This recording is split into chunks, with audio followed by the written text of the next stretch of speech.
सहनाववतु सहनौ भुनक्तु सह वीर्यं करवावहै तेजस्विनावधीतमस्तु मा विद्विषावहै। ओम शांति शांति शांति। वैदिक जीवन पद्धति की इस कक्षा में आप सबका पुनः हार्दिक स्वागत है, अभिनंदन है। अतिथि यज्ञ के संदर्भ में चर्चा चल रही थी। आप लोगों के प्रश्न कई इस संदर्भ में थे। पुनः प्रसंग आगे बढ़ाने से पहले आप में से जो किसी का कोई प्रश्न है तो पूछिए, फिर आगे बढ़ेंगे। जी। ओम स्वामी जी मेरा ये प्रश्न था कि अतिथि देवो भव, अतिथि को देव के समान ही क्यों माना गया? जबकि वो हमारे घर पे आ रहा है तो देव के समान क्यों माना गया उसको? देव किसको कहते हैं ये आपको पता है?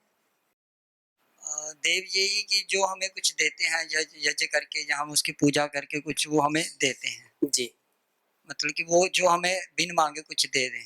बिन मांगे जो कुछ दे वो देवता कहलाता है। और अगर मांग करके भी दे तो देवता नहीं कहलाएगा, तभी तो देवता कहलाएगा। हाँ जी। जैसे माँ से कोई चीज मांग करके भी लेते हैं और कभी कभी माँ बिना मांगे भी देती है कुछ खाने को, तो माँ तो मातृदेवो भव कहते हैं कि नहीं कहते? हाँ जी। तो देवता वही है जो हमको कुछ देता है।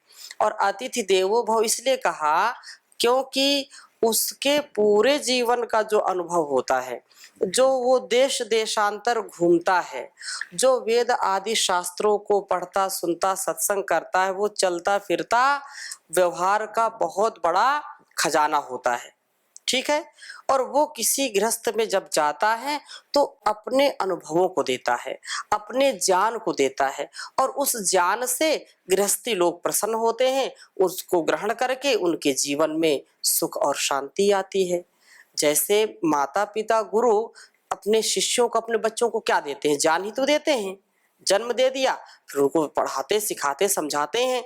अब कोई गुरु है 80 वर्ष का, शिष्य है 20 वर्ष का, तो 20 वर्ष का जो शिष्य है 80 वर्ष के पास जब जाएगा तो उसके 80 वर्ष का जो अनुभव उसको 20 वर्ष में मिल जाएगा।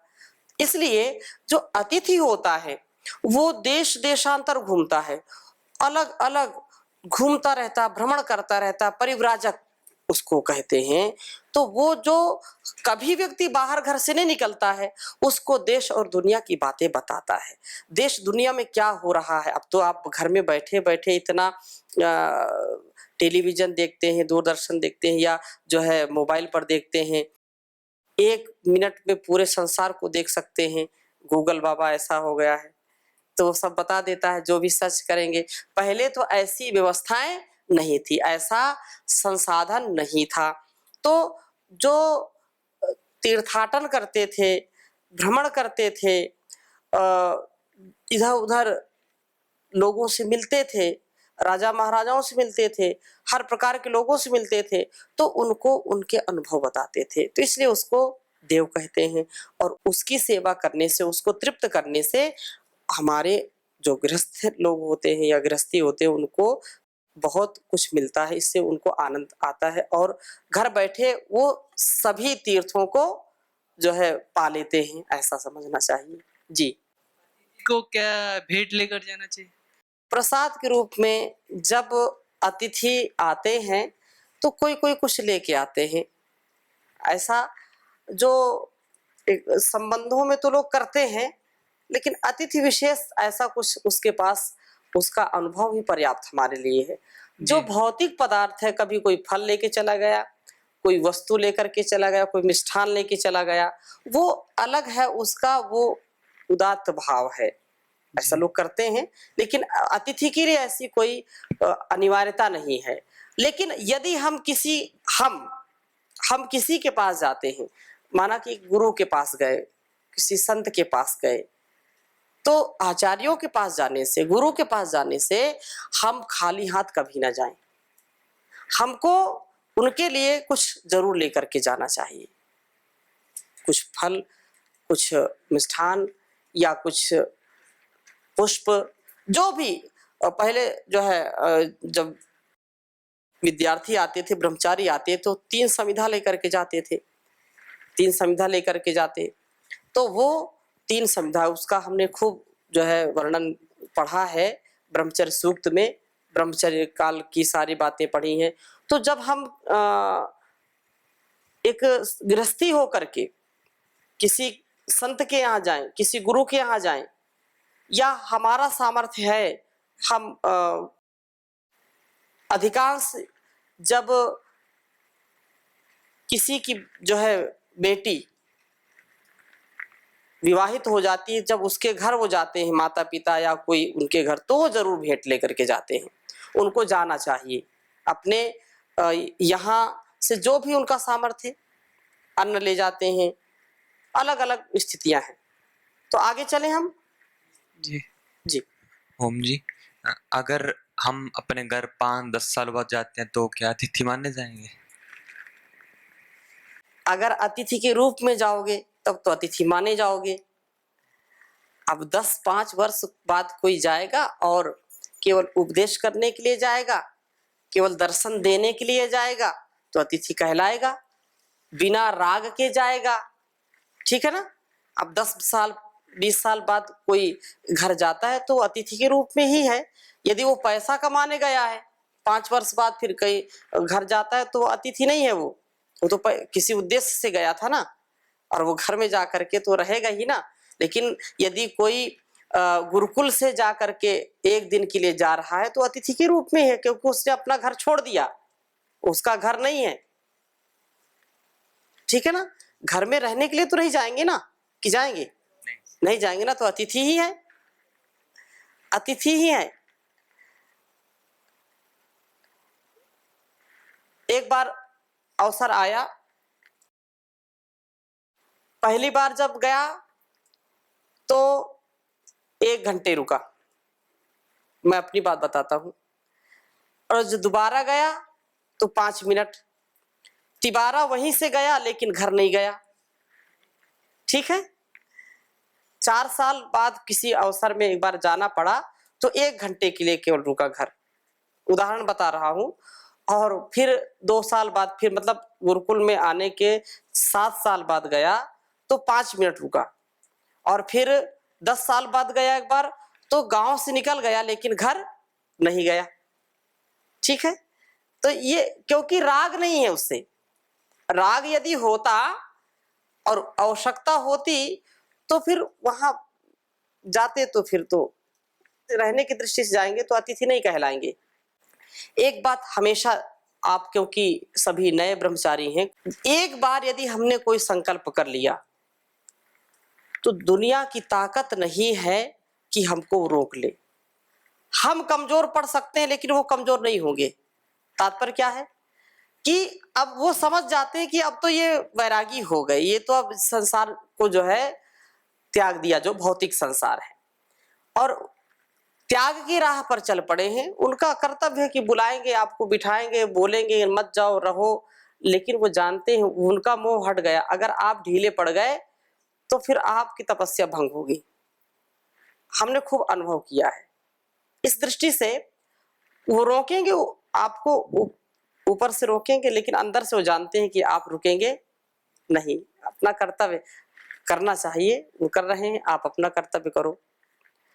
ओम जी, जी ऐसा कुछ विधान तो नहीं है कि गृहस्थी भी तो अतिथि हो सकता है ना, या सिर्फ साधु सन्यासी ही हो सकते हैं? गृहस्थी यदि केवल पेट भरने के लिए जाता है दूसरे के यहाँ तो वो अतिथि नहीं है। विशेष कोई लक्ष्य है? विशेष कोई लक्ष्य लेकर के जाता है और उसके जाने से उस घर में आनंद का अनुभव होता है तो वो अतिथि है। ओम जी स्वामी जी, जैसे आपने बोला कि आप अपने घर गए, अपने गांव गए थे लेकिन आप अपने घर नहीं गए। मेरा यही है कि हमने देश के लिए घर परिवार तो छोड़ दिया, जी लेकिन मात्र ऋण भी है। और किसी भी इंसान की खुशी के लिए हम घर जाएंगे तो वो खुश भी होंगे। उन्होंने हमारे लिए कोई दोष तो नहीं किया, ना, हमने वैराग से छोड़ा है, लेकिन कोई दोस्त तो नहीं है, उनकी 5 मिनट की खुशी के लिए हम ऐसे ही जाके आ जाएं, तो इसमें तो पुण्य मिलेगा ना कि हम उन्हें खुशी दे के आए। वो प्रसन्न है, खूब प्रसन्न है, और वो जानते हैं कि कितना समय इनका कीमती है, इसलिए उन्होंने समझ लिया, और वो साथ में आशीर्वाद भी उन्होंने दिया। वो जानते हैं कि समय कितना इनका कीमती, इसलिए उन्होंने रास्ते में रोड़ा नहीं डाला। ऐसा कोई हठ दुराग्रह से नहीं कि नहीं नहीं मुझको घर नहीं जाना या क्योंकि परम पूज्य स्वामी जी महाराज, परम पूज्य आचार्य श्री सदी के ऐसे महापुरुष हैं, ऐसे जो है जीवन जीने वाले हैं, और ऐसे हमको देखना चाहते हैं कि वो कोई हठ दुराग्रह या अवैज्ञानिकता पूर्वक कोई भी व्यवहार नहीं करते हैं। यदि बहुत आवश्यक होगा तो वो भेजते भी हैं, और आवश्यक नहीं है तो राग में मोह में वो डालते भी नहीं है। तो ऐसा कोई वहां नहीं कि नहीं नहीं वो सब लोग चाह रहे थे कि आओ आओ और मैं गया नहीं, ऐसा नहीं। कुछ ऐसी परिस्थितियां थी कि नहीं जा सके, कार्यक्रम अधिक लगे थे, और वो सब प्रसन्न, अभी भी सब प्रसन्न है। ठीक है, हाँ, तो इसको विवेक पूर्वक, ज्ञान पूर्वक, हठ दुराग्रह कहीं नहीं चलता है। ठीक, अब आगे चले हम आगे।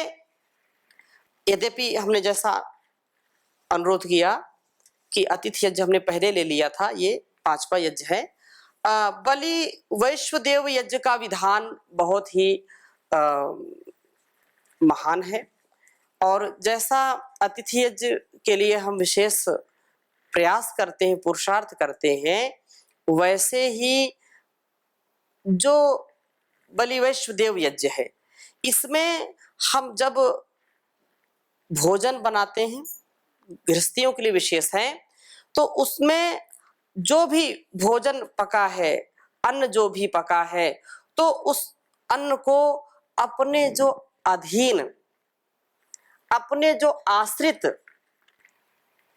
पशु पक्षी आदि हैं, उनको उसका भोग लगाना, उनको प्रथम देना, ये बलि वैश्वदेव यज्ञ है।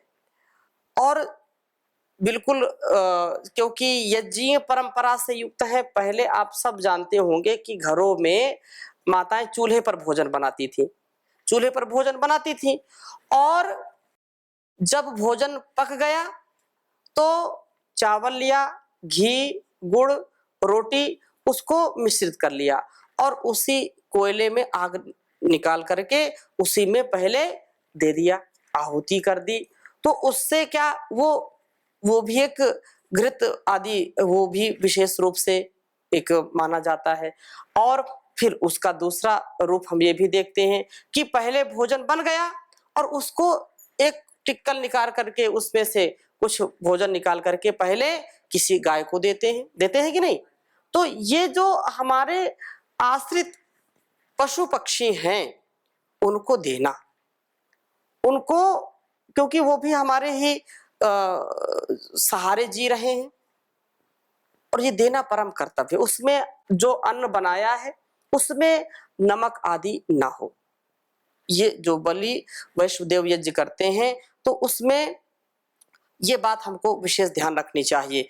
और महर्षि दयानंद जी भी इस पर काफी उन्होंने चर्चा की है कि बलि वैश्वदेव यज्ञ में जब भोजन बन जाए तो चावल है या खीर है, पायस जिसको बोलते हैं, ऐसे जो वस्तुएं जो हम खाते हैं बड़े प्रेम से, तो उनको देना चाहिए उसमें। महर्षि मनु की बात पढ़ते हैं, महर्षि दयानंद जी की बात इसी में आ जाएगी। बलि वैश्वदेव यज्ञ का विधान कहा, वैश्वदेवस्य सिद्धस्य गृह्याग्नौ विधि पूर्वकम आभ्यः कुर्वात देवताभ्यो ब्राह्मणो होमम अनवहम। कि ब्राह्मण अर्थात प्रत्येक द्विज व्यक्ति गृहौ अग्नौ, पाकशाला की अग्नि में विधि पूर्वक सिद्धस्य वैश्वदेवस्य, सिद्ध किए हुए, तैयार किए हुए बलि वैश्वदेव यज्ञ के भाग वाले भोजन का अनवहम प्रतिदिन आभ्यः देवताभ्यः होमम कुर्यात्, इन देवताओं अर्थात ईश्वरीय दिव्य गुण वालों के चिंतन पूर्वक आहुति देकर के हवन करें। ये भी है, मैंने दोनों बातें बताई, उनको खिलाना भी और उस पर जो हमने भोजन बनाया है नमक से युक्त ना हो, नमक वाला नहीं देते हैं। नमक से बना कोई भी पदार्थ अग्नि में आहुति उसकी वर्जित है, उसको नहीं दिया जाता है।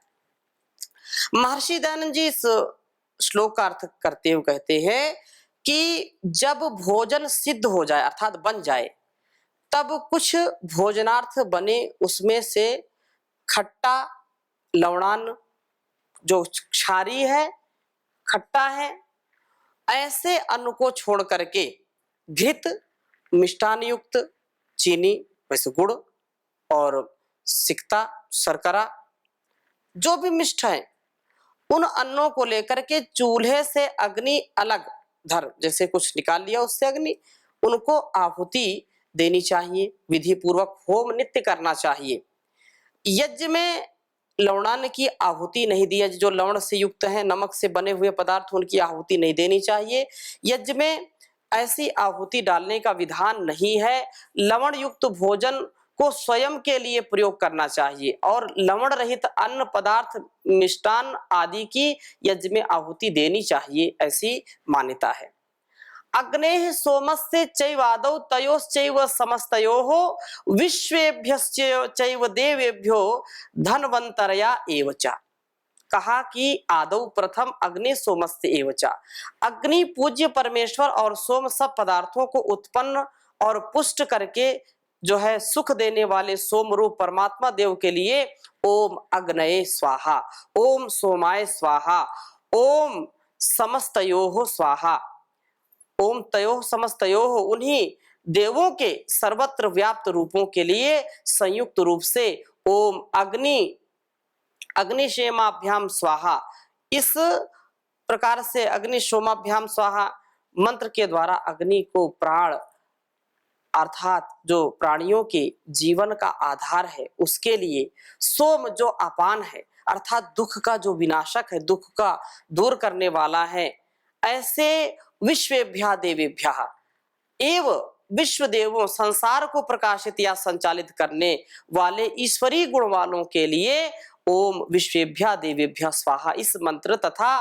धन्वंतरे स्वाहा, धन्वंतरी जन्म मरण आदि के अवसर पर आने वाले रोगों का नाश करने वाले, जन्म मरण के अवसर पर आने वाले इस ईश्वर के जो स्वरूप या धन्वंतरी जो रोगों का नाश करने वाला है, ईश्वर का जो गुण है, उसके लिए ओम धन्वंतरये स्वाहा इस मंत्र से बलिवैश्व देव यज्ञ में आहुति देनी चाहिए। और कह रहे हैं कि कुभैव चैवानुमत्ये च प्रजापतया एव च सहद्याव पृथ्व्योश्च तथा शिष्टकृतेन ततः, कि कुभैव अमावस्या की जो रचना करने वाली ईश्वरीय शक्ति अर्थात जो कृष्ण पक्ष को रचने वाली परमेश्वर की शक्ति या गुण के ओम कुह्यैव स्वाहा मंत्र से अनुमत्यै पूर्णिमा की रचयित्री ईश्वरीय शक्ति के द्वारा शुक्ल पक्ष, कृष्ण पक्ष, शुक्ल पक्ष आदि का निर्माण करने वाली परमेश्वर की शक्ति के लिए, चिति शक्ति के लिए ओम अनुमत्यै स्वाहा, इन मंत्रों से प्रजापतये सब जगत का जो प्रजा का पति है, प्रजापतये स्वाहा, उस सब संपूर्ण जगत को उत्पन्न करने वाले परमात्मा के लिए, समर्थ गुण वाले के लिए आहुति देनी चाहिए। और एवं सम्यक अविर्हुत्वा सर्व दिक्षु प्रदक्षिणम इंद्रांता कापितिदुभ्यः सानुगेभ्यो बलिम हरेत, इस प्रकार से सम्यक हवि हुत्वा अच्छी तरह से उपर्युक्त आहुतियां दे करके सर्व दिक्षु प्रदक्षिणम सब दिशाओं में घूम करके सानुगेभ्या इंद्र अंतक अपत्ति इंदुभ्या परमेश्वर के सहचरी गुणों वाले इंद्र, सर्व प्रकार के ऐश्वर्य से युक्त होना, सहचरी जो न्यायकारी होना, प्राणियों के जन्म मरण का नियंत्रण करने वाले गुण, अपत्ति वरुण अर्थात सब के द्वारा वर्णीय सब श्रेष्ठ परमात्मा के सोम अर्थात आनंददायक होना, इसके लिए स्मरण पूर्वक इन मंत्रों का उच्चारण करके ये बलि वैश्वदेव यज्ञ का विधान और उसकी आहुति देनी चाहिए। मरुद्भ्य इति तु द्वारी क्षिपेत स्वभ्य इत्यपि वनस्पतिभ्य इत्येवं मुशलोलु उखले हरेत, कि सबके द्वारा सेव्य परमात्मा की सेवा से राजश्री अर्थात लक्ष्मी की प्राप्ति के लिए ओम श्रेय नमः ईशान कोण की ओर और ओम भद्रकाली पादतः परमात्मा की कल्याणकारी शक्ति के लिए, अर्थात इस यज्ञ का विधान जब हम घर में करते हैं, अब घर में तो माताओं को इतने मंत्र तो आ नहीं सकते, कई ऐसे अपवाद में कुछ घर ऐसे होंगे जो इस बलवैश्वदेव यज्ञ को विधि पूर्वक करते होंगे, लेकिन एक परंपरा जो थी उसका निर्वहन करने से हमारे घर का जो वातावरण है वो आरोग्य युक्त होता था, रोग कभी घर में प्रवेश नहीं करता था और उसमें कुछ विशेष लगता भी नहीं था। आज घर घर रोग क्यों फैल रहा है? उसका कारण यही है कि हमने ऐसे विधि विधानों को कोई स्थान नहीं दिया। हम सोच रहे तो केवल बस ऐसे आडंबर की चीजें, इसको छोड़ो। अब आडंबर कह के हमने उनको टाल दिया, लेकिन उसका बहुत बड़ा वैज्ञानिक कारण है। जो भी हम आहुति देते हैं उसका हजारों गुना उसके जो अणु हैं, परमाणु हैं, वो वातावरण में फैल जाते हैं।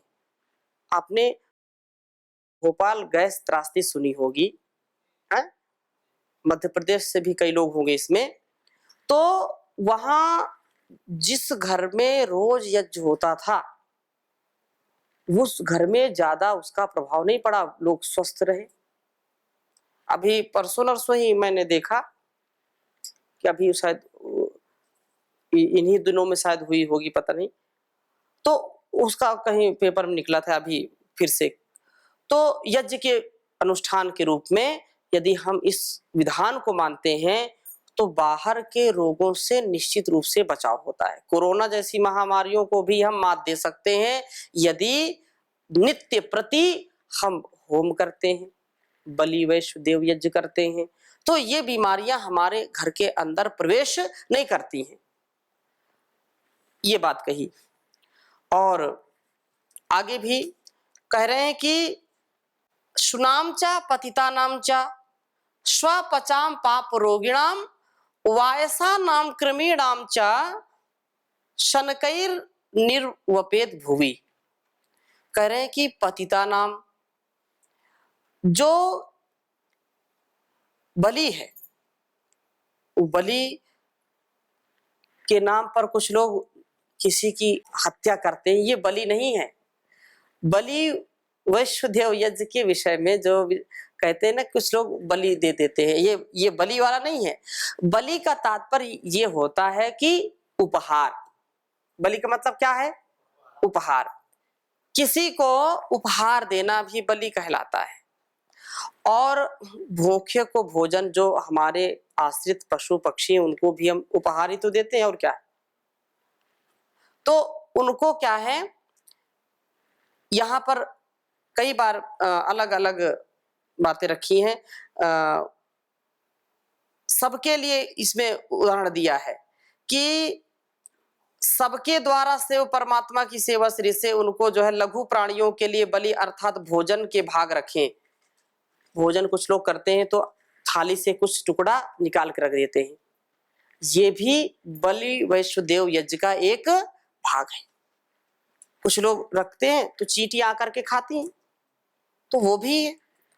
और कह रहे हैं कि विश्वेभ्यश्च देवेभ्यो बलिमाकाश उत्क्षिपेत दिवाचारिभ्यो भूतेभ्यो नक्तंचारिभ्यो च। बहुत सुंदर बात कही कि इस संसार में साधक गुणों की प्राप्ति के लिए, संसार के संचालक परमात्मा या विद्वानों के दिव्य गुणों की प्राप्ति के लिए आकाशे बलिम उत्क्षिपेत ओम विश्वेभ्या देवीभ्या नमः। आकाश की ओर अर्थात घर के ऊपर बलि भोजन रखें।